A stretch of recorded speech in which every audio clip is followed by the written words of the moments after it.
Sa sumunod na eksena, makikita natin ang isang eel, at sinabi ni Ayako na pwede siya kumuha nito sa Tenyu River. Tinanong naman ni Kojiro kung bakit ito gusto ni Tokiyuki, at sinagot nito na biglaang craving lang ito. Hawak na ni Tokiyuki ang hinahanap niyang eel, at malalaman natin na sinabihan pala siya ni Yorishige, na isikreto ito, at nawala na daw ang divine power niya. Tinanong naman ni Tokiyuki kung bakit eel ang babalik ng divine power nito, at sinagot ni Yorishige na gumana daw kasi yun dati. Dagdag pa niya na madaming bagay ang nagpabalik ng kapangyarihan niya, at sinusubukan niya ang isa depende sa nakaraang karanasan niya. Makikita din natin na iniihaw na niya ang eel na kinuha ni Tokiyuki. Habang kumakain, sinabi ni Yorishige na sikat daw ang suwa para sa eel nito, at pag winter, mataba raw ito at malambot ang laman. Pinupuno raw nito ng sigla ang katawan. Gayunpaman, mukhang di siya masaya matapos niyang kumain. Sinabi niya na hindi raw bumabalik ang kapangyarihan niya, at mukhang hindi ilang sagot sa problema niya. Pinakuha na niya kay Tokiyuki ang susunod na bagay, at huwag daw nitong i-reveal kung saan ito gagamitin. Lumapit ang young lord sa ilang mga shrine maidens para humingi ng Alpine Lake, at sinabi niya sa mga ito na gusto niya lang yun matray. Ika naman ng isang shrine maiden na kukuha lang daw siya nun sa bundok. Pinaliwanag naman ni Yorishige na mahilig daw ang mga mountain ascetics sa halaman na yon, dahil pinapalayo ng amoy nun ang kasamaan, pero hindi peran daw yun gumagana. Sumunod naman ang isang tali na hingi ni Tokiyuki mula sa isang lalaki. Pinaliwanag ni Yorishige na ang area na pinapalibutan ng tali ay sacred ground daw, at perpekto ito para palakasin ang kapangyarihang makadiyos. Matapos yun, damit naman ng shrine maiden ang hinahanap ni Tokiyuki, at sinabi ng isang lalaki na marami sila nun sa storage. Tinanong nito ang young lord kung bakit nito kailangan yun, at sinagot naman nito na interesado siya sa shrine vestments. Umalis na si Tokiyuki, at malalaman natin na pinapanood pala siya ng mga tao. Makikita natin si Tokiyuki na gumagawa ng life-size doll, at sinasabi ni Yorishige na sa Shinto daw, pantay lang ang mga lalaki at babae kaya importante ng role ng mga shrine maidens. Gayunpaman, hindi niya ito pwede sabihin sa ibang tao kaya gagamit siya ng doll para mag-perform ng ritual para ma-reclaim ang power niya. Natapos na si Tokiyuki sa paggawa ng doll, at dadalhin na daw niya ito kay Yorishige. Habang buhat niya ito pauwi, meron siyang naririnig na mga boses mula sa damuhan. Malalaman natin na pinagbiuusapan nila ang mga bagay na kinuha ni Tokiyuki, at naisip nila na merong itong wild kinks. Sinabi naman ni Moritaka na hindi naman siguro yun totoo, at masyado daw advanced yun para sa batang 8 taong gulang lang. Ika naman ni Genba na hindi daw naiintindihan ni Moritaka, kasi lahat ng mga spoiled brats ay mga manyak. Sinabihan naman sila ni Fubuki na kumalma, at kailangan nila manatiling loyal kay Tokiyuki kahit na manyak ito. Naririnig ni Tokiyuki ang lahat ng mga ito, at meron pang nagsabi na ang pinaka-importante ay ang restoration ng Kamakura Shogunate kahit na manyak ito. Dagdag pa nito na bilang retainer ng young lord kailangan niyang mamaster ang paraan ng gyera at pagiging manyak. Galit na galit si Tokiyuki na bumalik kay Yorishige, at tinanong naman siya nito kung ano ang problema niya. Sinabi ni Tokiyuki na hindi na daw yun oras para kumain ng eel. Dagdag pa niya na kung ano na ang naisip ng mga retainers niya tungkol sa kanya dahil sa mga pinapagawa ni Yorishige sa kanya. Ika ni Yorishige na wag daw niyang pansinin yun, at ang hangin ng misteryo ay mag-i-increase ng admiration nila. Sagot naman ni Tokiyuki na hindi daw yun totoo, at nabigla pa nga raw ang mga ito. Sinabihan niya si Yorishige na sumama sa kanya, at kailangan niya raw na sabihin ang totoo sa mga ito. Dagdag pa ng young lord na sinaba daw ang may pake sa sikreto nito. Pinakalma ni Yorishige si Tokiyuki, at sinabi niya rito na meron pa siyang isa pang request. Kapag di daw yun gumana, sasuko na raw siya, at mukhang napilitan pumayag ang young lord rito. Inutusan ni Yorishige si Tokiyuki na maglakad ng isang lumang unit ng measurement na katumbas ng 2.4 miles, papuntang Mount Moriah na nasagrado sa Suwa Grand Shrine, at kumuha raw ito ng tubig mula sa sagradong stream na umaagos roon. Kapag ininom niya daw yun, magiging okay na siya. Naiinis na tinanong naman ni Tokiyuki na bakit hindi niya daw inuna yun. Sagot ni Yorishige na gusto niya daw kasing kumain ng eel at Alpine Lake. Naglakbay na ang young lord. Tinanong niya ang sarili niya kung ano ang ginagawa niya, at kung pinaglalaroan lang ba siya ni Yorishige. Ika din niya na hindi siya sigurado na totoo ang divine power, dahil pwedeng nagkataon lang ang mga ginawa ni Yorishige, tulad nung ginawa niya sa ulan. Bukod dun, malakas naman ang military force nito kaya bakit raw ito umaasa sa malabong kapangyarihan? Sa oras na yun, may nakita siyang hugis ng tao na nakatayo sa isang bato sa gitna ng tubig, at merong mga ilaw na pumapalibot rito. Isang babae pala ang nakita niya, at laking gulat niya nung nakita niya na si Shizuko pala ito. Napagtanto niya na ang sinasayaw pala nito ay ang Kagura dance na offer sa mga Diyos. Inisip niya kung ilusyon lang ba yun, at mukhang nakikipaglaro ito sa countless specks of light. Napansin siya ni Shizuko, at tinanong siya nito kung bakit siya nandun. Nauutol na sinagot ng young lord na pumunta siya para kumuha ng tubig, at tinanong niya si Shizuko kung ano ang ginagawa nito. Sinabi naman ni Shizuko na nagdasal daw siya kasama sila, habang nakaturo sa mga ilaw, at ang ipinagdadasal niya ay matupad ang mga goals ni Tokiyuki, ang prosperity ng Suwa, at ang kapayapaan ng mundo. Nagtaka naman ang young lord kung sino ang tinutukoy ni Shizuko na kasama niya, at habang naglalakad sa tubig, sinabi ni Shizuko na kung pinadala daw siya doon ni Yorishige, gusto niya na makita ni Tokiyuki ang mga yon. Inutusan ni Shizuko si Tokiyuki na mag-lean forward at ipikit ang mga mata nito. Matapos yun nilapitan niya ang young lord, at tila may binulong siya rito o tila hinalikan niya ito. Matapos yun sinabi niya rito na makikita niya sila ng panandaliang panahon, at pinadilat na niya ang mga mata ni Tokiyuki. Makikita natin kung ano ang tinutukoy ni Shizuko, at pinapalibutan sila ng mga kakaibang mga hayop. Tinanong naman ni Tokiyuki kung ano sila, at sinabi ni Shizuko na mga divine beasts daw yun ng Suwa. Hindi daw sila nagbibigay ng lakas, ngunit ang pagdadasal ay magdudulot ng protection nila. Nakita ni Tokiyuki si Botan doon, ang Ox Demon na kinalaban niya dati, at sinabi ni Shizuko na kailan lang yun pumunta roon. Napaisip ang young lord kung nananaginip ba siya, at kung totoo ba ang mga nakikita niya. Malalaman natin na ang panahong yun ang huling beses na nabuhay ang mga tao kasama ang mga misteryosong mga hayop. Sinundang ng sighting ng isang yokai ang isang lindol, at isang tenggo ang lumipad sa taas ng bayan. Ayon sa mga opisyal na dokumento, ang mga gantong pangyayari ay sinulat bilang katotohanan. Ayon naman sa taong may initials na SY, na Suwa Grand Shrine Official, ang Divine Wind daw na dumurog sa Mongol invasion ay dahil sa mga panawagan ng Suwa Grand Shrine. Binanggit rin na madaming templo at shrines ang tahimik na ipinagmalaki ang accomplishment na ito, at binigyan sila ng pabuya sa paglilingkod nila. Para sa bansa nung panahong yun, ang pagdadasal ay isang praktikal na pampublikong serbisyo na nakakatanggap ng immense funding.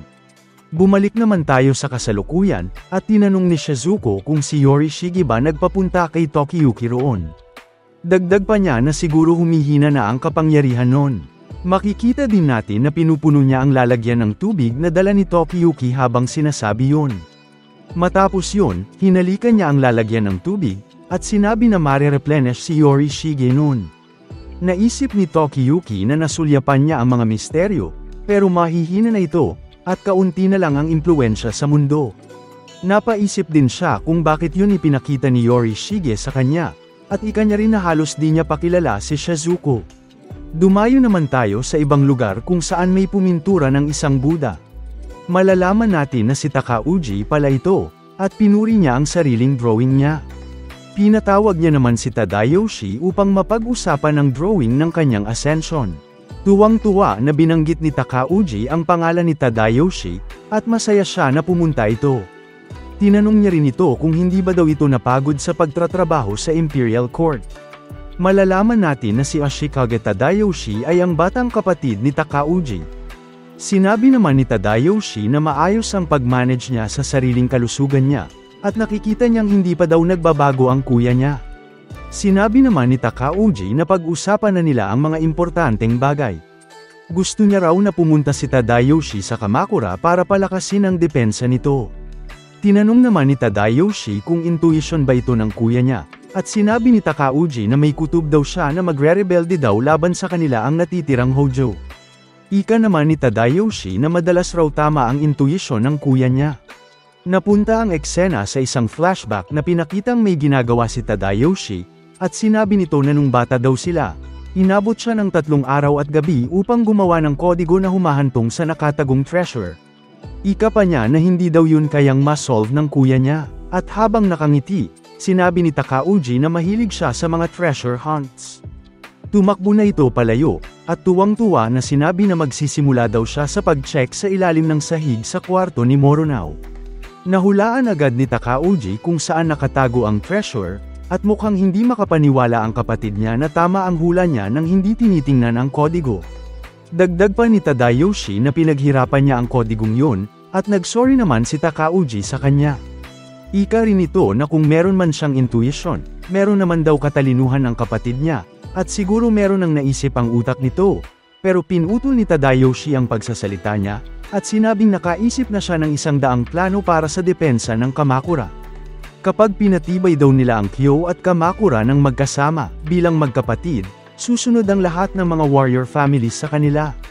Sumang-ayon ang kuya niya rito, at malalaman natin na nakay Takauji ang military prowess, charisma, at intuition, habang nakay Tadayoshi naman ang wisdom, reason, at cool head.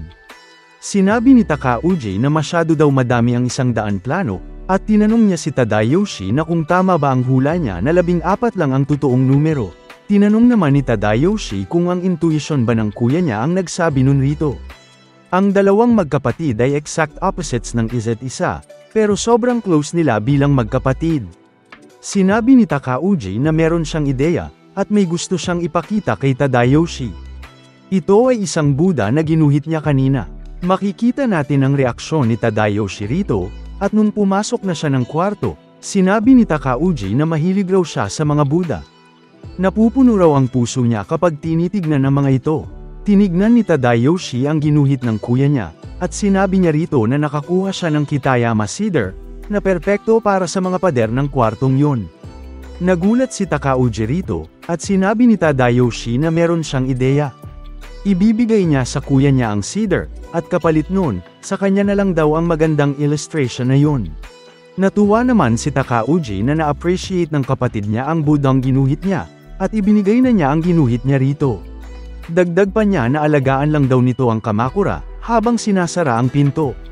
Makikita natin na nakayuko si Tadayoshi bilang respeto at paraan ng pag-goodbye sa kuya niya, at puno ng pawis ang mukha niya.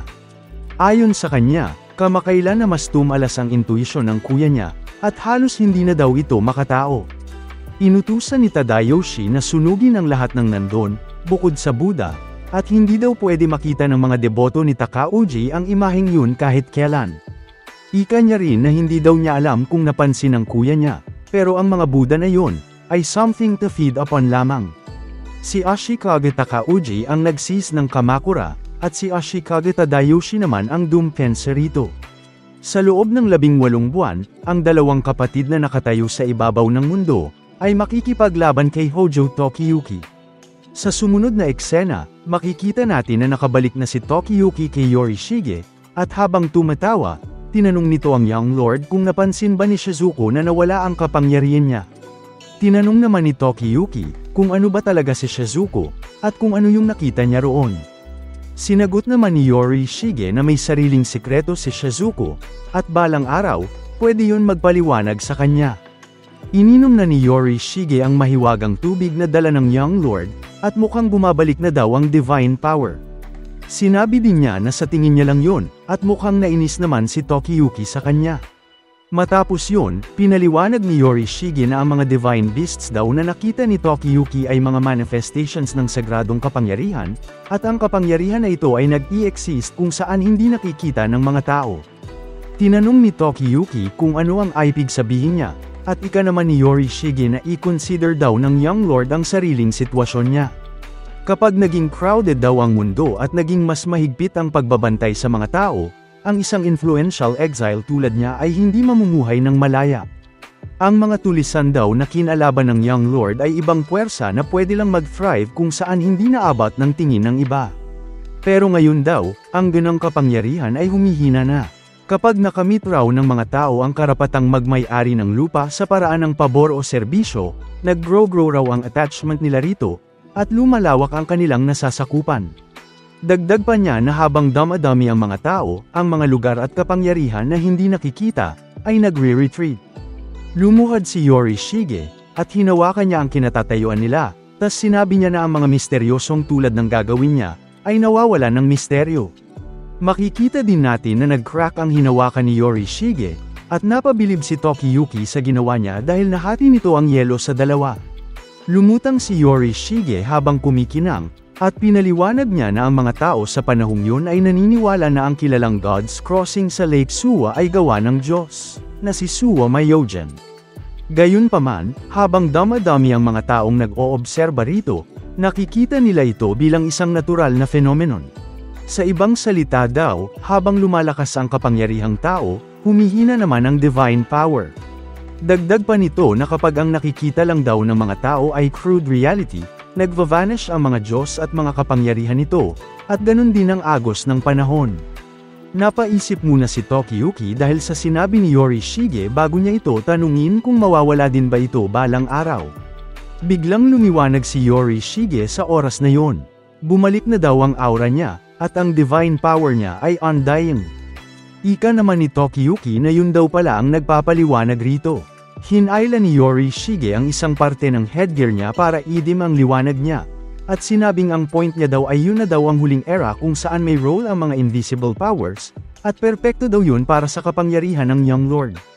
Dagdag pa niya na hindi mortal at hindi Diyos si Tokiyuki, kaya mabuhay raw ito ng buo. Hinayla ni Yorishige si Tokiyuki para mag-ice skating, at sinabi niya rito na balang araw, ang lugar kung saan ito nagsasaya ay pwede matuno kaya sulitin daw niya ang oras na yon. Masayang umokey si Tokiyuki sa sinabi niya, at naiintindihan niya daw yun, pero kailangan daw niya linisin ang playtime niya. Makikita naman natin na pinapanood at pinag-uusapan ng mga retainers ni Tokiyuki si Yorishige, habang nakatago sila sa damuhan. Sinabi ni Ayako na hindi daw niya kailangan malaman tungkol kay Yorishige kung ano ang nakikita niya. Ika naman ni Moritaka na ginamit nito ang Young Lord upang kolektahin ang mga bagay na gusto niya. Tinawag naman siyang creep ni Kojiro, at natutuwa naman si Genba sa kanya, habang nakatalikod naman si Fubuki. Ang nakikita pala nila ay kung ano ang ginagawa ni Yorishige sa doll na binuo ni Tokiyuki kanina. Ika naman ang isa na hindi niya daw alam kung bakit ito ginagawa ng pari out in the open, habang sinabi naman ng isa na siguro okay lang daw na gawin yun ng mga Diyos. Para sa isa naman, pinagmumukha itong dakila ni Yorishige. Nakatago sa mga mata ng tao, isang banal na liwanag ay naipon. Makikita natin ang grupo ni Tokiyuki sa may palayan, at tinanong ng isa kung nagtanim ba ng ibang palay ang mga magsasaka sa panahon ng taglamig, matapos ang rice harvest. Sinagot naman ng isa na common na daw ang double cropping sa panahong yon. Sinabi ni Tokiyuki na mukhang masaya ang mga magsasaka sa naani nila. At ika naman ni Shizuko na ang rason daw nun ay dahil walang buwis ang pangalawang tanim. Andan din si Fubuki, at iniisip niya ang iba't ibang mga pagkain, kaya natawag siyang obsessed ni Kojiro. Nakangiti ang Young Lord, at malalaman natin na ang pangalawang ani ay nung Abril kaya masaya ang mga tao ng Shinano. Damako naman tayo sa Northern Shinano, at may lalaking kumukuha ng mga ani ng mga magsasaka, at nananakit sa mga ito. Sinabi naman ng isang magsasaka na hindi binubuwisan ang pangalawang ani. Pinatahimik siya ng lalaki, at tinawag niyang mga asong nagwagayway ng buntot para sa mga hojo ang mga magsasaka. Tinawag niya rin silang scum, at sinabing kahit sa isang uod, walang karapatan ang mga magsasaka. Pinuri naman ng isang taong nakaupo sa upuan na buhat ng mga alipin ang mabigat na buwis sa panahon ng tagsibol dahil sa init na dala nito sa pagpuno ng pataka niya. Dagdag pa niya na mapayapa ang mundo niya sa panibagong araw, at malalaman natin na siya pala si Kiyahara Shinano no Kami, ang kokushi ng Shinano. Tinawag siya ni Sadamune, at sinabi nito na merong usapan raw na ang unang crop lang ang merong buwis. Sagot naman ni Kiyahara na yun daw ay usapan sa ilalim ng taksil na Kamakura Shogunate.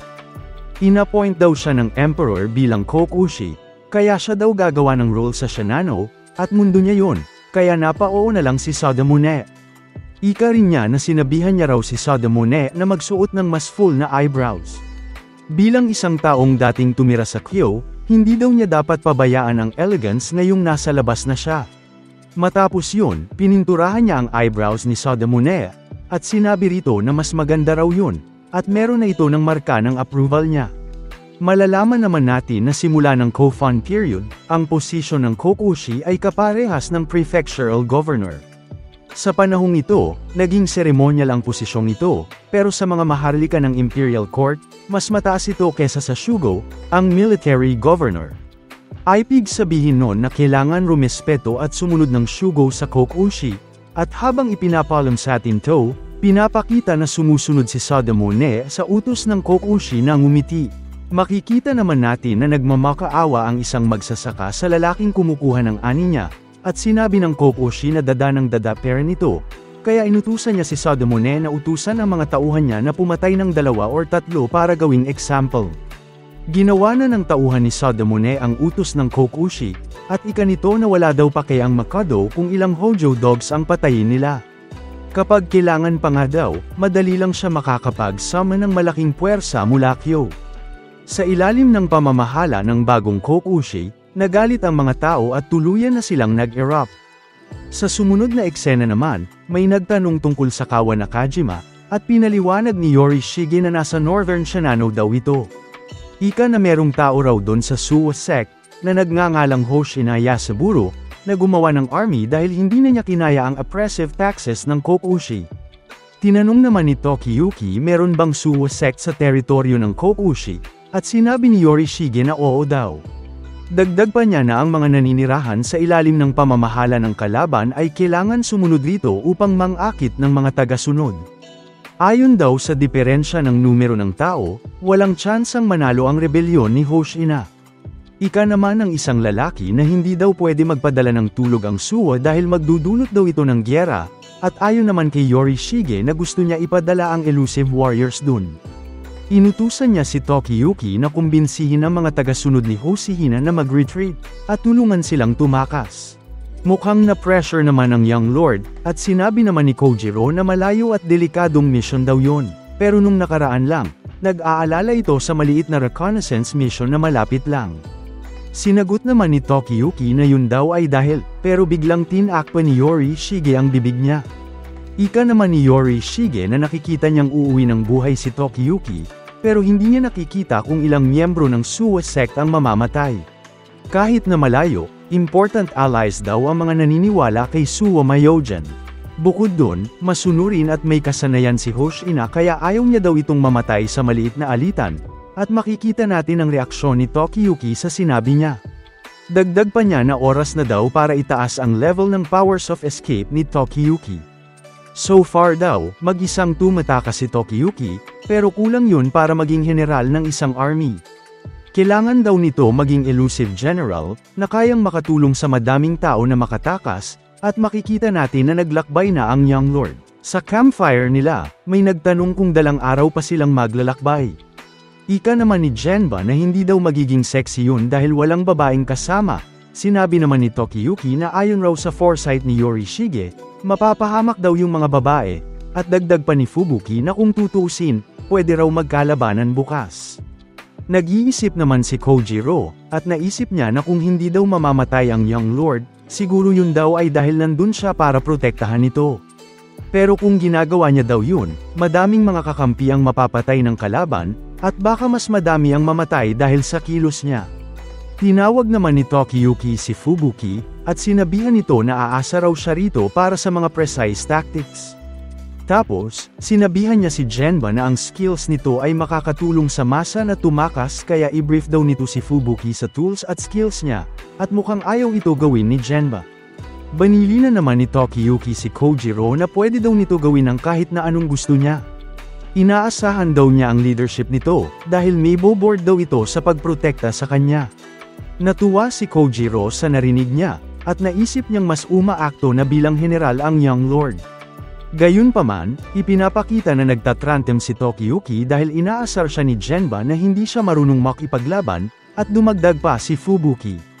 Nakarating na sila ng Kawa Nakajima, at pinaliwanag ni Fubuki na mukhang handa na daw lumaban si Hoshina. Nasa harap daw nito ang ilog kaya dedepensahan niya ang teritoryo sa likod niya. Ika naman ni Genba na nakapwesto ang kalaban sa kabilang banda ng ilog, At mas madami sila kaya walang tsansa sina Hoshina. Sinabi ni Tokiyuki na kakausapin niya daw ito, at sumakay na siya ng kabayo para puntahan ang kampo nito. Kinausap na niya ang mga sundalo, at sinabi niya rito na pumunta daw siya doon para mag-presenta ng request kay Hoshina. Sinabi ng sundalo na dadalhin niya daw ang young lord dito, habang siya ay nakangiti. Ika naman ni Genba na mukhang maganda ang impression na nagawa ni Tokiyuki, at sumang-ayon naman si Kojiro. Dagdag naman ni Fubuki na ang refined manners daw ni Tokiyuki ay nagpapanatag ng kalooban ng mga tao, kaya perpekto siya para sa mga negosasyon. Kinilig naman si Tokiyuki sa narinig niya, at sinabihan si Fubuki na nahihiya siya, at itabi nito ang mga pagpupuri hanggang sa magtagumpay na siya. Sa sumunod na eksena, may tinitignan naman ang grupo ng mga sundalo, at sina Tokiyuki pala ito na mukhang ninenervyos na. Tinanong ng isang lalaki kung nagdala ba sila ng reinforcements mula sa Suwa Grand Shrine. Sinubukan ng young lord na ipaliwanag ang sasabihin niya pero panay salita ang mga sundalo. Nung nalaman nila na hindi backup sina Tokiyuki, sinabi ni Hoshina na tuloy ang plano, at pupunta sila sa kamatayan nila. Yes sir, sagot nila sa kanya, at makikita natin ang reaksyon ng young lord rito. May nagsabi naman na ginagamit ng Kokushi ang posisyon niya para payamanin ang sarili niya. Pinapatay niya lahat ng taong di tumutupad sa buwis niya, at kukuha ito ng lupa bilang parusa. Mas malala pa daw ito bilang demonyo. Sinabi naman ni Hoshina na hindi daw magpapadala ng backup si Myojin kaya kahit wala daw silang pag-asang manalo, kailangan nilang itaya ang kanilang buhay sa pagpapakita ng kanilang tibay ng loob. Ika naman ng mga sundalo niya na mga mandirigma daw sila, at ang lupa ay ang buhay ng mandirigma, at sapat na daw para mamatay para doon, kaya mamatay na daw sila, at nagsi-cheer na ang iba. Di makapaniwala ang elusive warrior sa nakikita nila, at napatanong si Tokiyuki kung mapipigilan niya ba daw sila. Bukod doon, naisip niya kung bakit ang bait tignan ng guard sa labas, at makita natin na sinabi nito na ready siyang mamatay ng nakangiti. Lumuluha na si Tokiyuki, at sinabihan siya ni Kojiro na wag siyang tumakbo dahil kailangan pa niya kumbinsihin sina Hoshina. Gayunpaman, sinabi ng young lord na imposible na daw yun. May balak na daw silang mamatay, at hindi niya sila masasabihan na umalis. Makikita natin ang tinutukoy ni Tokiyuki, at ang sinisigaw ni Hoshina ay death to us all. Tinanong naman ng isa ang mga kasama niya kung paano nila gusto mamatay. Sagot naman ng isa na tatamaan siya ng 100 pana at mag-iika-ika. Ayon naman sa isa na mapuputol daw ang parehas na kamay niya kaya kakagitin niya ang mga kalaban. Maririnig naman ng isang tao na sinasabi na tila party tricks ang pinag-uusapan nila. Ika naman ni Fubuki na dahil sa sitwasyon, maiintindihan daw na pipiliin ng isang mandirigma ang kamatayan, at malalim na ang nagawang pag-insulto ng Kokushi sa pride nila. Sinabi naman ng nakangiting sundalo na pag napugutan na daw siya ng ulo, aakyat daw ito sa puwet ng kalaban at kakainin ang mga laman loob nito bago lumabas sa may dibdib habang siya ay nakangiti. May nagsabi naman na hindi na daw pride ang tawag dun, at messed up lang talaga ang nakangiting sundalo. May lalaki naman na gustong kumausap kina Tokiyuki, at tinanong nito kung totoo bang messenger mula Suwa Grand Shrine ang young lord. Hiningi din niyang makita ang sulat na dala nito kung meron daw. Habang inaabot ang sulat, tinanong ni Tokiyuki kung sino ba siya, at sinabi ng lalaki na siya ay si Shinomiya. Binabasa niya ang sulat na dala ng young lord, at binanggit niya na ang teritoryo niya ay katabi daw ng kay Hoshina kaya tumulong siya rito.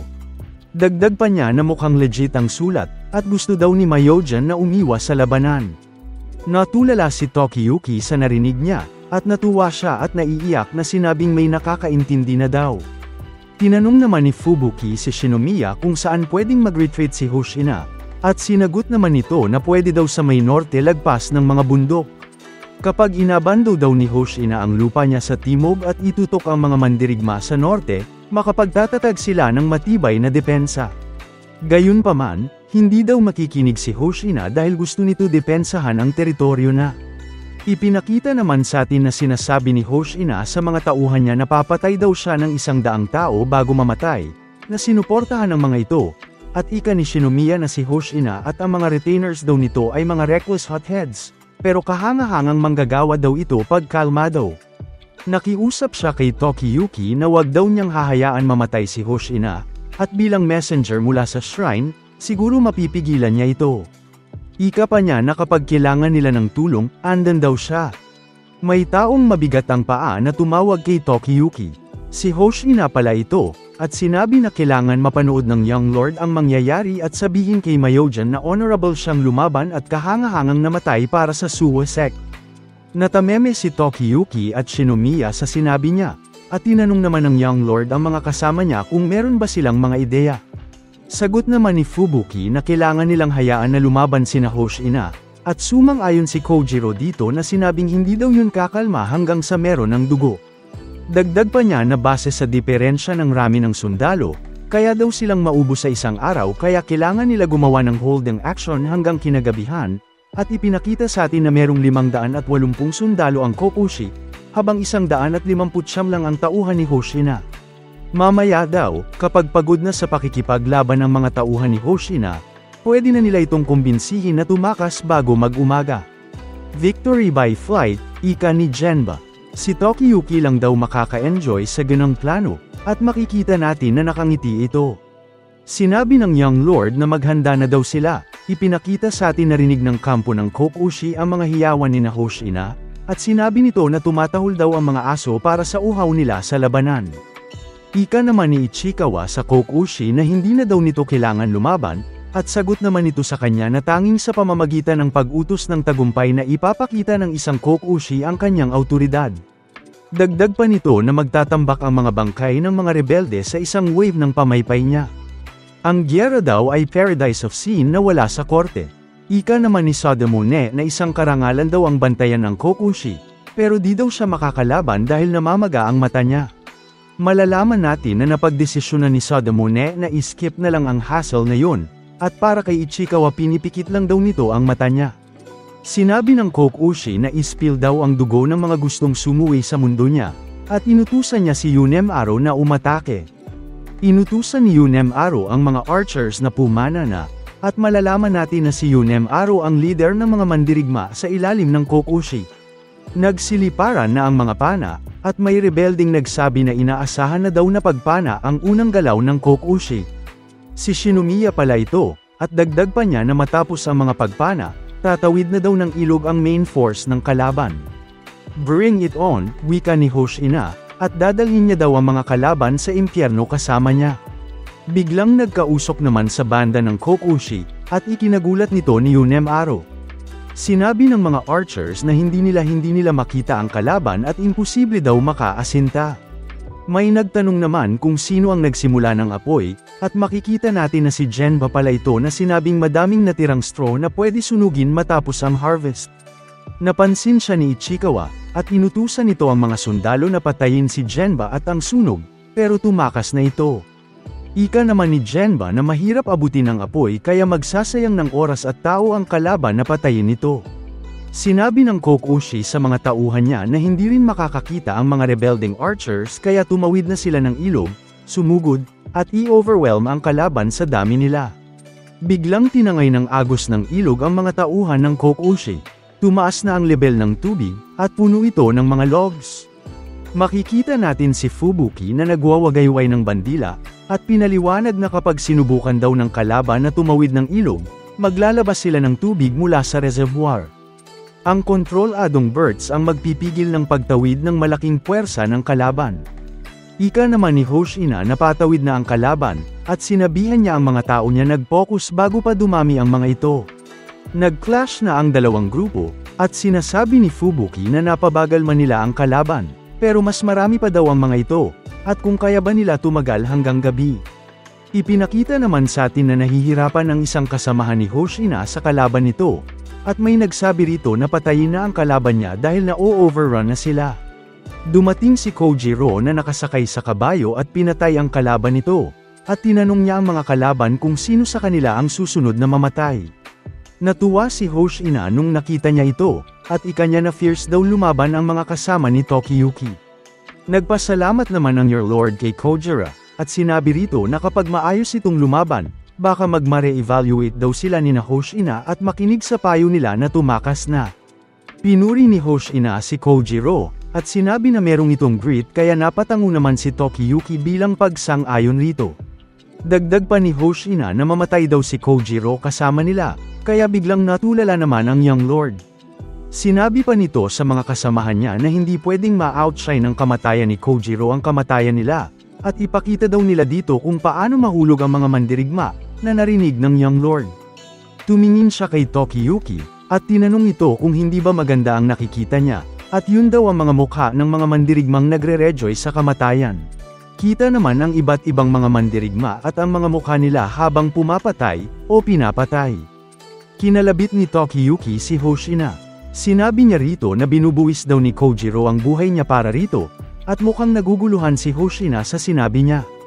Ikapa ng Young Lord na itigil na daw ang labanan, at sinabing wala siyang interest sa paraan ng pagkamatay ni Hoshina, habang seryoso ang mukha. Dahil dito, nagulat si Hoshina. Sa sumunod na eksena, nagrereklamo na si Kojiro habang nagpapahinga, na ang hirap daw nito at sobrang dami niya na daw cut sa katawan niya, kung saan pinuri siya ni Fubuki sa good work niya, at meron daw itong dalang medicine na galing kay Shizuko. Pinaliwanag naman ni Genba na nag-withdraw yung mga kalaban nila sa opposite shore at sundown, at miracle daw na hindi sila na-wipe out ng mga yon, kung saan pagod na sumang-ayon si Kojiro at nadurage daw sana nila ang lesser force. Yung pakikipaglaban daw kasama yung mga warriors na nandito ay nagpa-realize sa kanya kung gaano ka-stubborn ang mga ito sa hand-to-hand combat. Dagdag niya na ang tough ng force ni Hoshina, at kung nag-survive daw ang mga yon ay maigi nilang mapaglilingkuran ang kanilang Young Lord. Meron naman siyang narinig na isang warrior na nag-alako ng pagkain sa mga tauhan dahil kinakailangan daw nilang kumain para sa laban nila bukas, kung saan sinabi ng guard na may smiley face na salamat, pero busog na daw siya sa mga kinain niyang raw meat sa labanan, kaya napatameme na naman si Kojiro na hindi tough ang lalaking ito, kundi scary. May narinig na ingay si Fubuki sa loob ng kanilang base, at may sumigaw dito na nilabas ni Hoshina ang kanyang espada at itinapat sa messenger, kaya nakuha nito agad ang atensyon nilang retainers. Pagdating ng tatlo sa loob ng kanilang base, nakita nila dito ang nagagalit na Hoshina habang nakatapat ang katana noon kay Tokiyuki. Tinanong ni Hoshina na ano ang ibig sabihin nito ni Tokiyuki sa hindi ito interesado sa manner ng kanilang death, at ang kanyang rage daw ay nagpanatili sa kanyang buhay hanggang ngayon. Naglabas na si Genba ng throwing darts on the side para maging handa kung sumugod man si Hoshina, at dahil na ilan ni Tokiyuki dito na hindi daw ba ay mabuting bagay yon, na nakasurvive itong si Hoshina, kaya sinabi ni Hoshina dito na ang hindi pagkamatay kapag dapat namatay ka na ay nangangahulugan ng living on in shame. Habang lumalaklak ng alak ay dinagdag ni Hoshina na darating ang panahon ng bawat tao na kailangan itong mamatay para sa kanyang pinararangalan kagaya ng pride at honor, pero ano daw ba ang alam ng isang runt kagaya nito ni Tokiyuki, at sinabi na ang mga warrior na pinipili ang glorious death ay pinupuri ng future generations. Habang patuloy na kumukuda itong si Hoshina, pumikit si Tokiyuki para makapag-isip, at dito, ipinaliwanag sa atin na karamihan ng Hojo clan ay tumangging tumakas, kaya't namatay sila sa labanan o nagpakamatay. Pinili daw ni Lord Hojo na umurong mula sa entablado ng mundo, at masasabi ng ilan na namatay sila ng may kataas-taasang karangalan. Ngunit ang mga susunod na henerasyon ay halos hindi naman umaawit ng kanilang papuri. Karamihan daw sa mga tao ay hindi interesado sa mga namatay ng marangal. Matapos iyon ay kumuha ng bote ng alak si Tokiyuki, at itinapon niya ang laman nun sa mukha ni Hoshina, na nagpagulat sa kanyang mga retainers, at pagkatapos ay tinanong niya kung sober na ba ngayon itong si Hoshina. Kung saan matapos ang sandaling katahimikan ay galit na sinubukang sumugod ni Hoshina sa kanya. Madaling nailagan ni Tokiyuki ang straight stab ni Hoshina, at habang ginagawa nito yun ay pinapaliwanag niya na silang mga warriors doon ay lasing sa idea ng isang beautiful death, kung saan pinagpatuloy lang ni Hoshina ang pag-atake sa kanya. Kaya pinagpatuloy niya lang din ang pagpapaliwanag kung saan sinabi niya na kapag nabuhay sila ay magagawa nilang ipagpatuloy ang pag-resist sa masamang kokushi, at makapagbigay ng pag-asa sa mga oppressed. Pero ang pagkamatay daw ng marangal ay walang maiiwang kahit ano, maliban sa mga taong walang kapangyarihang lumaban. Napatigil si Hoshina sa pag-atake, at kita dito ang kanyang reaksyon nang ma-realize niya ang sinasabi ni Tokiyuki. Habang hingal na hingal sa pag-iwas habang nagpapaliwanag, dinagdag ni Tokiyuki na maganda mang pakinggan na handa silang mamatay, pero iniiwasan lang daw nila ang responsibilidad. Inaabandona daw nila ang mga tao, at dinadamay pa daw nila ang mga tao nito dun. Tinanong niya pa na magaganda ba ang mga mukha ng gayong mga makasariling mandirigma, at sinagot niya din yun ng hindi, at pasiga na sinabi na annoying lang daw ang mga yon. Kita ang gigil at galit ng mga mandirigma ni Hoshina dito, at biglang napalitan yun ng pagkawindang at pagtataka habang iniisip ang ibig sabihin ni Tokiyuki sa pagiging annoying nila, at may sumigaw naman na wag silang magpapaapekto sa sinasabi nun at pinuin pa nito ang isang lalaki na nasa far right, at sumigaw na what a change. Maski sila Genba ay napatameme sa kanilang napanood, at napansin nila na kakaiba ang pag-akto nito ni Tokiyuki, at nagiging aggressive na daw yon. Biglang gumwang-gewang yung katawan ni Tokiyuki dito, at mukhang hilo na ito habang iniisip na nolicing kaya siya dahil lang sa kakaunting talsik ng alam. Kahit na hilo na ito, ay patuloy itong nagsalita at sinabi na ang mga blockheads na kagaya nilang mga warriors doon ay dapat pinapalo sa puwet. Nagtaka si Hoshina sa kanyang movement habang tinitignan siya noon, at di nagtagal ay bigla niya yung inatake gamit ang isang bot attack, kaya biglang napasigaw dun si Fubuki na bakit hindi niya yun agad na-realize, at pinaliwanag niya na ginagamit nun ni Tokiyuki ang kanyang runaway muscles para mag-flee papunta sa kalaban in a gluteus maximus attack, at isa daw yung devastating move na unique sa kanilang young lord, kaya napatameme sila Kojiro at Genba at napakomento na nakabend daw yun na parang isang hipon at sobrang dumb daw nun. Pagkatapos, napalitan naman ng ngiti ang pagkawinang ni Kojiro at sinabi sa isip na na-impress siya dito sa kanilang young lord dahil handa daw ang mga lalaking iyon na makipaglaban at mamatay. Pero na-overwhelm niya daw ang mga yun gamit ang kanyang kahandaan na mag-flee at mabuhay. Nang tamaan si Hoshina sa magkabilang pisngi ng bot attack ni Tokiyuki ay napasigaw na ito na naiintindihan niya na yun, at sober na daw siya, kaya tumigil na daw ito. Pinaliwanag naman ni Seimantaro kay Hoshina na pinadala ni Myojin yung batang yun para i-call off nila ang pakikipaglaban, kung saan sumigaw si Hoshina na i-call off daw muna nila yung puwet ng batang yun. Pagkatapos nun, pinpoint ni Seimantaro na nag-devise ng tactics sina Genba at Fubuki, habang si Kojiro ay matapang na nakipaglaban, kaya salamat daw sa kanila ay nabuhay silang ngayong araw, pero barely. Hindi daw mangyayari yun ng 2 beses, at kapag nakipaglaban daw sila bukas ay babagsak sila dun, kaya tinanong niya kung ano na yung gagawin nila dito. Nanlaki ang mga mata ni Hoshina nang marinig yun, at napapikit ito sa gigil, at di nagtagal ay napilit niya ang kanyang sarili na as recommended nila Seimantaro, tataka sila dun papunta sa north at magre-regroup. Matapos yun, tinanong niya kung ilang taon na si Tokiyuki, kaya sumagot si Kojiro na 9 years old yun. At nang malaman niya yun ay pinpoint niya na ang batang yun na sobrang bata pa para uminom, ay nagsalita na para bang mas experienced yun sa bloodshed kesa sa kanya, kaya tinawag niya yung isang kakaibang bata. Tumayo na si Hoshina dito at sumigaw na napagdesisyonan niya nang aatras sila ng mabilis, at inutusan niya na yung mga tauhan niya dito na pagtipunin ang mga babae at bata at mag-move out, at wag daw silang gagamit ng torch dahil baka makita sila ng mga kalaban, kung saan agad na sumang-ayon ang kanyang mga tauhan sa kanya. Sa kabilang banda naman, sumisigaw sa galit si Kokushi, at pinapagalitan nito si Younmaro dahil hindi nito nagawang ma-slaughter ang kakaunting kalaban ng isang araw, kung saan ang hingi ng tawad si Younmaro sa kanya habang hinahampas niya yun ng pamaypay. Sinabi naman ni Ichikawa na meron siyang dalang mabuting balita, at narinig daw ng kanyang mga tenga na kumikilos ang kanilang kalaban ng mabilis, at suspecha niya daw ay tinipunon ang kanilang mga pamilya bilang paghahanda sa pagtakas nila bukas, kaya maganda daw yun dahil makukuha na nila yung teritoryo nang hindi nakikipaglaban. Dahil dun ay piningot siya ni Kokushi at tinawag siya nung Dole, dahil kinakailangan daw nilang habulin at patayin ang mga yon. Habang dinodrawing siya sa mukha ay dinagdag nito ni Kokushi na kung sila ay makatakas, gagambalain nila sila sa hinaharap, ngunit nais niya na mapayapa ang kanyang nasasakupan. Sumigaw naman si Ichikawa na sandali lang, at sinabi na meron daw na weird gang of kids ang si Yorishige, at ginagamit nun ang mga yun bilang mga spy, at ginugulo daw ng mga yun ang lahat. At habang sinasabi niya palang na wag silang gagawa ng kahit anong unnecessary risk, ay galit na sinabi ni Kokushi na kung gayon ay kinakailangan nilang silang patayin, at kung hindi, ay pagsisisihan nila yun sa susunod, dahil sa laban daw na yun, ang hayaang tumakas ang kahit sino ay nangangahulugan ng pagkatalo. Habang nag-uusap sila ay nagsimula ng tumakas sila Tokiyuki at iba pang mga tao sa village. Napakomento si Tokiyuki na ang sakit ng ulo at ng puwet niya, Kaya napatameme si Kojiro na nagka-hangover pa siya dahil sa kakaunting patak ng alak. Tinanong din ito kung klaro na ba siya sa plano ni Fubuki for retreat, kung saan sinabi ni Tokiyuki na okay lang naman daw yung plano, pero hindi niya daw maalala kung paano niya na-convince si Hoshina. Napangiti sa kanya si Kojiro at sinabi na sobrang naging cheeky siya noon, at binigyan niya yun ng ass whooping, emphasize on the ass, kung saan mayabang na sumang-ayon si Tokiyuki at minsan daw ay kaya niya talagang maging persuasive.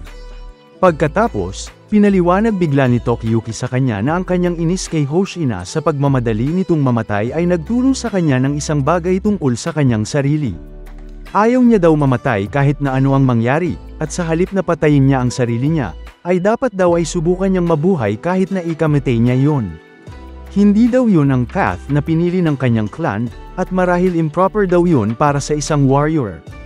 Pinoint niya din na ang path na kanyang nilalakaran ay inglorious, pero tinanong niya si Kojiro kung willing ba itong lumakad dun kasama siya, kung saan masayang sumang-ayon si Kojiro at pinaliwanag na sa halip na sasamahan niya ito hanggang sa kamatayan, ay sasamahan niya itong sa laban ng buhay. Habang nag-uusap ay biglang may narinig si Kojiro na mga yapak ng mga kabayo at kawal, at pagkalingon nila sa likod ay nakakita sila doon ng sandamakmak na torch, kaya napakomento si Tokiyuki na sabi niya na nga ba at hindi sila patatakasan ng mga yon, pero ang plano daw nila ay manalo habang tumatakas, kaya tumakas daw sila doon, at lumalabas na hinabol sila nila ni Yunemaro at ng mga tauhan nito. Agad na sinigaw ng tauhan ni Hoshina sa kanya na sinusundan sila ng army ni Kokushi, kaya iniutos ni Hoshina yung mga tauhan niya na sabihan ang mga babae at bata na tumakas, at kung tatakas daw sila lampas sa barricade papuntang north, ay kaya nilang i-hold yung mga kalaban dun.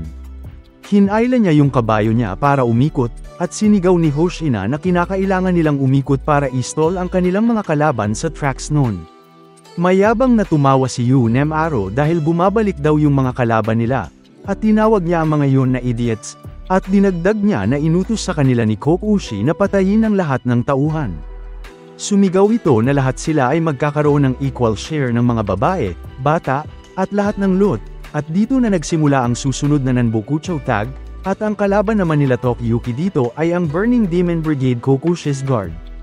Habang nangyayari ito, bumalik tayo sa isang panahon kung saan pinapakilala ni Shizuku si Wada Yunemaro, ang Governor's Guard, bilang ang leader ng private force ni Kokushi, at ang pamilya daw nito ay matagal nang pinuprotektahan ang teritoryo ni Kokushi. Ito daw ay maingay at brutal na villain, na ang kasanayan sa martial arts at nakakatakot ngunit mabisang pamumuno ay kinakailangan ng pag-iingat, at dinagdag ni Kojiro na sa ibang salita, ang pagtalo sa lalaking yun ay ang magpapahina sa forces ni Kokushi, at habang nagpapaliwanag siya ay nasa gilid lang si Tokiyuki na may hangover pa. Habang nakikinig lang si Genba sa kanila, kinwestiyon naman ni Fubuki ang ideya nila na talunin yon, at sinabi na hindi, at una daw ay gagamitin nila ang kanilang kalaban. Bumalik tayo sa kasalukuyan, kung saan nagtaka yung mga tauhan ni Yunemaro dahil bigla itong tumakbo pabalik. Sumigaw si Yunemaro sa lahat na mula ngayon ay sumunod sa kanya, dahil aakyat sila sa bundok sa kanan, na nag-udyok sa kanyang mga tauhan na magtanong kung hindi ba diretso sa forces ni Hoshina ang magiging daan nila doon, kung saan tinawag silang bird brains ni Yunemaro at sinabi na hindi, at ang isang grupo ng kanilang kawal ay liliko sa likod ng kalaban nila upang maubos nila ang mga yun mula sa magkabilang panig. Pagkatapos, mabilis na pinatakbo ni Yunemaro ang kanyang kabayo habang sinasabi na humabol sa kanya ang mga tauhan niya, at kung hindi ay papatayin niya ang mga yun, kung saan nagsusugod ang mga yun habang samang-ayon. Bumalik ulit tayo sa panahon ng pagpaplano nila Fubuki, at pinaliwanag niya dito kila Kojiro na umaatras sila sa isang patag na lugar, kaya hindi sila makakapagtago para mang-ambush, na naglalagay sa kanila sa isang disadvantage bilang mas maliit na puwersa, kaya ibig sabihin daw noon ay kinakailangan nilang maghanap ng paraan para paghiwalayin ang mga kalaban, at isa daw sa kanilang mga tauhan ang merong kinakailangan na skills para dun. Matapos yun, pumunta ulit tayo sa kasalukuyan kung saan patuloy ang pagsugod ng mga tauhan ni Kokushi, pero sa hindi inaasahan ng mga ito ay makakatanggap sila ng rain of arrows galing sa itaas. Kaya napatanong ang mga ito kay Yunemaro kung ano yung nangyayari, kung saan nagpalabas lang ito ng naiiritang tunog, kaya kinabahan na yung mga tauhan nila dito dahil kinakailangan nila ng orders at hindi sapat ang pagpapalabas nun ng naiinis na tunog. Bigla namang lumingon ang inaakala nilang si Yunem Aro, at galit nitong sinabi na siya ba ang kinakausap nila, kung saan sumang-ayon ang mga ito, pero napasigaw na napatanong kung sino siya. Pagkatapos, binalik na ni Genba ang kanyang normal na itsura habang bumabalik sa mga kakampi niya, at napakomento dito si Shinomiya na nauunawaan niya ang skills ni Genba at pinoint niya na isinaulo nito ang itsura ni Yunem Aro, at nag-disguise bilang yun. Dagdag niya habang patuloy na nagpapaulan ng pana ay napaka-formidable nga talaga ng party ng messenger nila, at kinilabutan dito si Genba nang makita niya ang bilis at galing nito ni Shinomiya sa pana. Lahat ng ipinapalabas nitong fast shots ay solidong tumatama sa kanilang mga kalaban, kaya habang napapatitig si Genba sa kanya, sinabi nito sa isip niya na talagang isang skilled archer itong si Shinomiya, at maaasahan daw talaga ang Suwa sect sa Kawa Nakajima. Habang nangyayari yun, pumunta tayo kay Hoshina, at habang madali nitong tinalo ang isang kalbong kalaban na para bang pinaglaruan niya lang yun, kung saan dinagdag ni Genba na para naman dito, sa kabila ng pakikipaglaban noon ng fierce, walang ni isang patak ng dugo ang tumatalsik sa mukha noon. Matapos talunin ni Hoshina yung kalbo, niyabangan niya si Tokiyuki, addressing him as messenger, at ano daw ang masasabi nito dun, kaya nakuha niya yung atensyon nito. Ngumiti ito at pinaliwanag na malakas sila nung nakahanda silang mamatay, at sila ay malakas din kapag determinado na mabuhay, kung saan napangiti at napatango si Tokiyuki sa kanyang sinabi. Gayunpaman daw ikanya, marahil mahirap ang pagtakas nila dun, dahil matapos makarating sa ligtas na lugar ang kanilang mga pamilya, ay kinakailangan nilang matakasan na ng mga kalaban at makahanap ng sarili nilang ligtas na lugar. Dagdag niya na speaking of which, asan daw yung fierce companion nito ni Tokiyuki, kaya medyo nagulat ito nang masabi niya yun, at pinaliwanag ni Tokiyuki na hinayaan niya si Kojiro na magpasya ng kanyang sariling hakbang, dahil naniniwala siya na ito ang pinakamabuti para sa kanya. Pumunta naman tayo kay Kojiro, at habang nakikipaggyera ito, ay pinaliwanag niya sa isip niya na una, mag-hit and run siya dahil ang isang bata na kagaya niya ay nasa disadvantage laban sa mga adult warriors, at pagkatapos ay gagamitin niya daw ang kanyang maliit na size para makatakas sa mataas na lugar para maghanap ng mga kakampi na nangangailangan ng tulog, at sumunod doon ay isa pa ulit na atake at susundan daw ulit yun ng flight.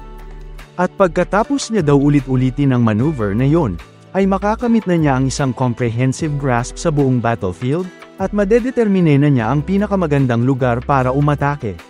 Habang tumatakbo gamit ang kanyang kabayo ay inisip niya na kinakailangan niya ng tulong ng 4 o 5 tauhan ni Hoshina, kaya nagsimula siyang magtawag ng mga kakampi, at nang makakita ito ng isa ay agad niya yung tinawag. At para makuha niya agad yung atensyon noon ay pinpoint niya pa na tinatawag niya yung lalaking may incredibly pinched face, kaya napalingon agad yun sa kanya, at lumalabas na si Smiley Face Guard ito, at napatanong pa ito na ano yung ibig sabihin niya sa pinched face, at sino daw yung tinutukoy niya, kaya napasigaw si Kojiro na wag itong nagpapalit ng itsura basta-basta dahil nakakalito daw yun. Tinawag din ni Kojiro ang tauhan na may square facial features, pero paglingon nun ay naging bilog ang mga square facial features nun at napatanong kung ano yung ibig sabihin niya dahil siguradong hindi daw ito yun. Kaya naiiritang sumigaw si Kojiro na wag siya nung bilugin dahil hindi magfi-fit yung description niya. Bigla namang sumingit yung isa pang tauhan na mukhang galing sa isang meme, at tinanong nito kay Kojiro kung paano niya ito i-describe. Kaya napasigaw na lang si Kojiro na kalimutan na nila yun at isa lang daw siyang some monstrous thing, pero sumama din daw ito sa kanya.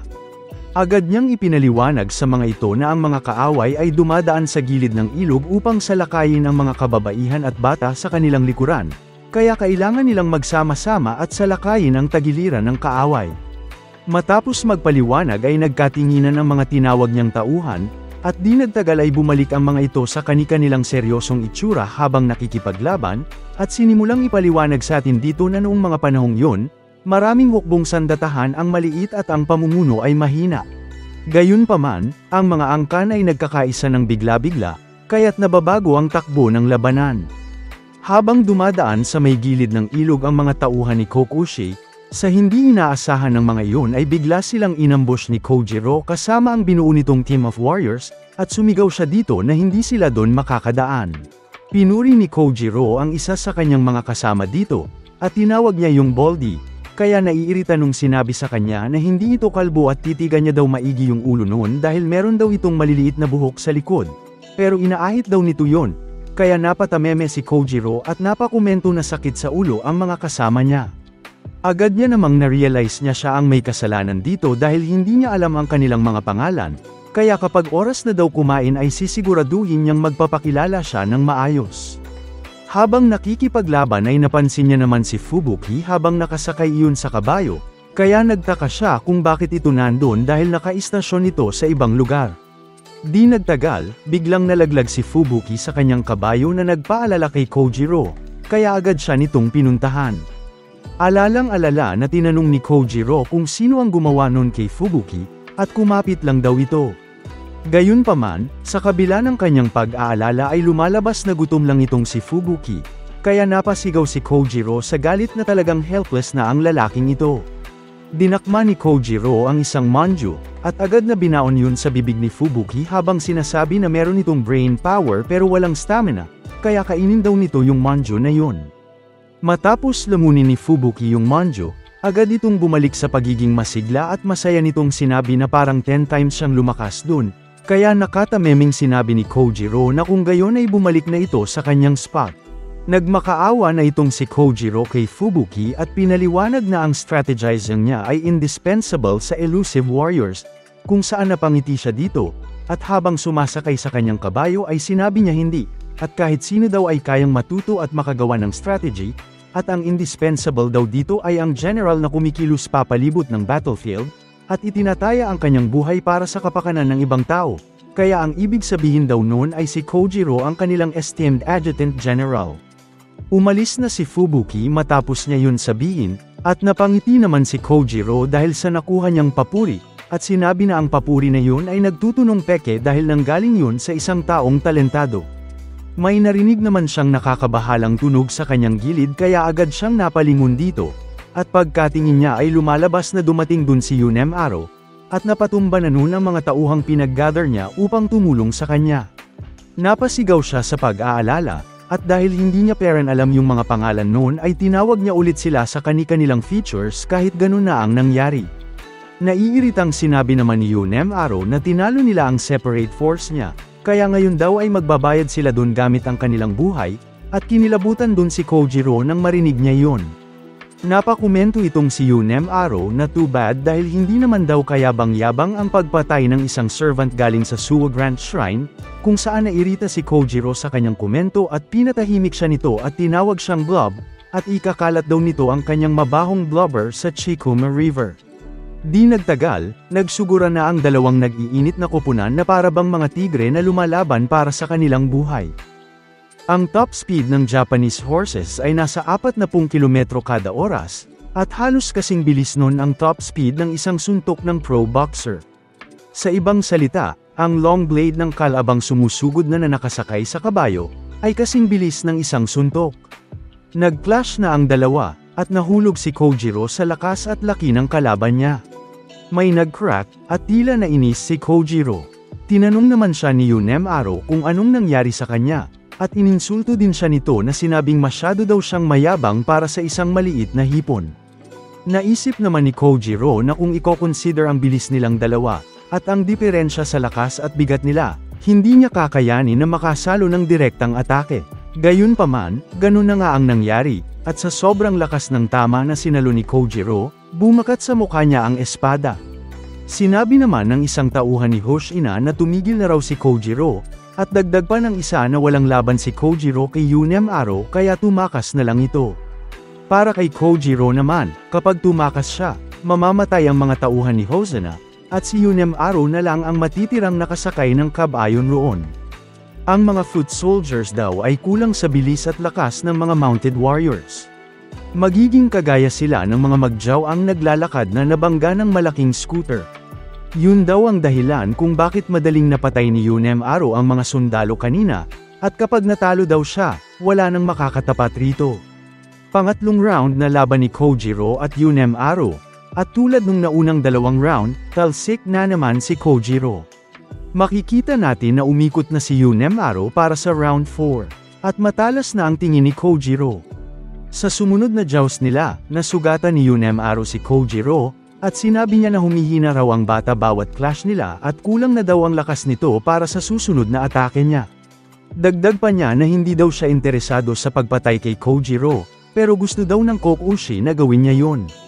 Walang kakayahan ng Kokushi pero sobrang gaamad nito, at pwede niya daw gamitin ang awtoridad at ambisyon nito para mapalawak ang impluwensya niya. Sa panahon na yun, siya mismo ang babangon upang pamunuan ang Shinano. Tinawag naman si Kojiro ng isang sundalo, pero sinabi niya rito na kalimutan na siya at tapusin na ang mga kalaban. Ngunit sa oras na yun, nagulat siya at tinanong ang sundalo kung paano nito alam ang pangalan niya, hindi naman niya ito sinabi sa kanila. Pinaliwanag ng sundalo na nung nagagalit daw si Hoshina kanina, di ito pinansin ni Tokiyuki na paulit-ulit na pinupuri si Kojiro. Nahiya si Kojiro sa narinig niya pero naramdaman niya daw na nagsasalita si Tokiyuki sa pamamagitan nila. Kailangan niya raw matamaan ang kalaban niya kahit na isang beses lang para hindi ma-dishonor ang young lord. Makikita natin na naghanda na siya tumayo sa kabayo niya, at nung nag-clash sila ni Yunemaro, tumalon siya para iwasan ang espada nito. Mukhang mapupugutan na niya ng ulo si Yunemaro, pero nakaiwas ito, at gasgas lang ang inabot. Galit na galit ito, at hindi naman makapaniwala si Kojiro na nakaiwas ang taong ganun kalaki sa atake niya. Pinuri ni Yunemaro ang move niya, ngunit may kapalit daw ito. Mukhang laspag na si Kojiro, at nasabi niya na namumuno daw ng army ang kalaban niya, at dapat daw alam niyang matibay yun. Pati daw ang paraan ng pagsigaw no ng Gror ay nagpapakita ng bangis, at naisip niyang gamitin yun balang araw, pero sa oras na yun, nanghihina na siya. Sinabi naman ni Yunemaro na wag daw mahulog si Kojiro sa kanya, at hindi daw niya hahayaang mamatay ng madali ito. Dagdag pa niya na magsisimula raw siya sa arms nito, pero habang nagsasalita siya, bigla siyang hinatak pababa ng kabayo ng mga sundalo ni Hoshina. Nagulat siya sa nangyari, at sinabi ng isang sundalo na naging careless daw siya at tinigil ang kabayo niya. At sinabi ng isang sundalo na naging careless daw siya at tinigil ang kabayo niya. Pinaliwanag naman sa atin na hindi daw dapat tumitigil ang isang mounted warrior sa gitna ng mga foot soldiers, dahil papatayin nila ang kabayo o kaya hahatakin pababa ang nakasakay. Tapos, isa na lang foot soldier ang warrior na yon. Sinabihan ng isang sundalo si Kojiro na patayin na si Yunemaro, at ika pa ng isa na sa kanya daw ang kill na yon. Tila nagulat si Kojiro sa nakita niya, pero pinagalaw na niya ang kabayo niya, at sinabing awesome daw yun. Sumugod na siya, at naisip niya na thrilling ang lumaban kasama ng mga comrades niya. Habang papatayin niya si Yunemaro, sinabi niya na siya daw si Kojiro ng Elusive Warriors, at kukunin niya ang bangis at ulo nito. Tinuluyan na ni Kojiro si Yunemaro, at hiniwa niya sa gitna ang ulo nito. Damako naman tayo sa main force ng Kokushi, na tinatanong ang mga ito kung ano pa ang hinihintay nila, at hindi daw siya makakita dahil sa mist. Ika naman ni Ichikawa na naririnig niya daw ang rear guard ng kalaban na nahihirapan, at palitan-palitan ang mga ito sa pag-advance at pag-retreat. Sa huli naman daw, ma-overwhelm ang kalaban sa dami nila kahit na makatakas ang mga babae at bata. Tila nagalit naman ang Kokushi sa narinig niya tungkol sa mga babae at bata, at inutusan niya si Ichikawa na huntingin ng mga ito dahil pipili daw siya ng mga babae para sa personal harem niya. Habang naguguhitan ang mukha, nangatwiran si Ichikawa na kapag umalis daw sila, walang proprotekta sa Kokushi. Sagot naman nito na tumatakbo na ang kalaban kaya di niya kailangan ng proteksyon, at tinanong niya si Ichikawa kung hindi ba nito alam kung ano ang stratehiya. Tinanong niya din ito kung duwag ba ito, at sinabi na kung mandirigma daw ito, ibubuwis nito ang buhay niya at lalaban. Sumunod na si Ichikawa sa utos ng Kokushi, at may narinig siyang tunog na splish splash. Nung nilinggan niya ito, may nakita siyang nakasakay sa kabayo, at malalaman natin na si Fubuki pala ito. Damako naman tayo kina Hoshina, at meron itong pinapatay nung may nagbalita sa kanya na ligtas na ang mga babae at bata. Inutos niya na patunugin ang mga kampana, at ilalayo daw ng rear guard ang kalaban mula sa kanila. Sinabi naman niya kay Tokiyuki na pwede na ito umalis, pero sinagot nito na hindi pa daw pwede, dahil responsible daw ito sa pag-encourage ng paglisa nila. Umabot na daw siya sa puntong yun kaya pag siya lang ang hindi haharap sa kalaban, magiging sayang naman daw yun. Makikita natin na lumuha na si Hoshina, at sinabi nito na nakaka-touch ang dedikasyon nito. Narinig na ng ibang sundalo ang kampana, at sinabi ng isang sundalo sa smiling soldier na senyales na daw yun na mag-retreat, pero tinuloy muna nito ang pagsaksak sa kalaban niya bago umalis. Sinabi naman ng mga sundalo ng Kokushi na umaatres na ang mga sundalo ni Hoshina, at may nagsabi hiwain daw ang mga ito habang nakatalikod. Bigla silang ginulat ng mga pana, at malalaman natin na plinano pala yun ng grupo ni Hoshina na polanan sila ng pana ng mga mounted warriors habang tumatakas ang mga ito. Mahihirapan ng mga tauhan ng Kokushi na umabans dahil sa mga pana, at makikita natin na isa sa mga mounted warriors ay si Tokiyuki. Nainis naman ang isang sundalo sa Young Lord, at sinabing magaling daw itong umasinta. Ika naman ang iba na malapit na silang magtagumpay, at ayaw daw nilang mamatay.